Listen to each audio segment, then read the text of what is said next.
An 18-year-old girl was stalked by a 60-year-old man named Pete at her job at the local grocery store. It started off fairly innocently. I mean, as innocent as stalking can get, but soon took a horrifying turn. At the grocery store she worked the small counter that would sell cigarettes, lottery tickets, and other small checkouts, and the man would come in every single shift she worked. No exaggeration, he didn't miss a single shift, and he'd always come to her checkout. Even if she was working a different checkout that day, he wouldn't go to her usual checkout. He would come to the one that she was working. He would also stare at her in a really creepy way. You know, the type of stare that lasts way too long, and they don't look away if you stare back. And even if she completely ignored him, she could still feel that he was staring at her, no matter how far away she was in the store. He then started to buy her chocolate every time he came to her register, and in the beginning she would accept because she didn't really know how to politely decline, and it got to the point where she just had bags and bags of Reese's behind the counter. One time, he even brought her a cake that he had baked himself and gave it to her in front of the entire store at the checkout. So, if you can picture a 60-year-old man giving an 18-year-old girl a cake in front of an entire grocery store, that's the level of creepy and awkward that she was dealing with. He also used to come in with a friend of his on a regular basis, who, luckily enough, just happened to live 2 doors down from her, and she knew this because he had a very specific work truck that she recognized. His friend would occasionally stare at her when they both happened to be outside their house, and one day, on her day off, she went into the store to get some snacks, and Pete was there with his friend.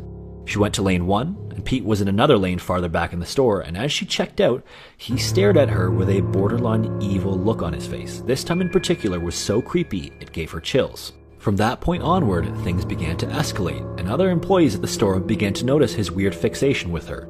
So, they started sending her to the back room whenever he came in so that she wouldn't have to see him. And during this whole thing, she'd been telling her parents about what was happening with Pete, and finally, her dad decided to get involved. They lived about a block away from the store, so her dad told her to message him as soon as Pete came in, and he would drive down right away. She gave her dad a description of Pete so he knew who to look for when he came in. And thankfully, Pete always came in wearing the exact same thing. A work shirt, gray ponytail, and blue bandana, so he'd be easy to identify.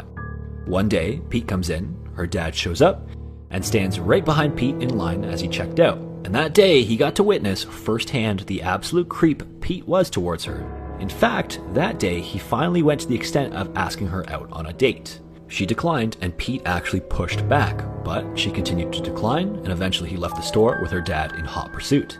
After that, she never saw Pete again. Her dad wouldn't tell her exactly what he said to him, other than that he was really shaken up by what he said. Fast forward to one night, she was working at around 9:30 p.m., finishing up her shift because the store closed at 10, and in walks Pete's friend. He walks in and heads around the counter towards the back of the store to do some shopping, presumably, and she happens to notice through the window that he parked his work truck right next to her car. This was particularly odd because she had parked fairly far away. Early in the day when she got there, the store was busy, and so all the spots in the front were taken. Now though, the store was dead, and the parking lot was empty, and he still parked right beside her car at the back of the parking lot.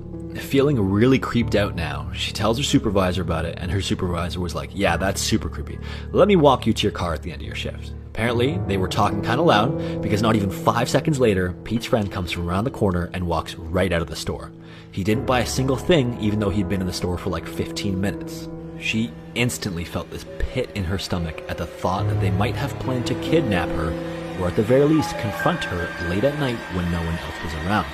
From that point on, thankfully, she never saw either of them again and stopped working there shortly after for somewhere better. And this whole experience was so creepy and disturbing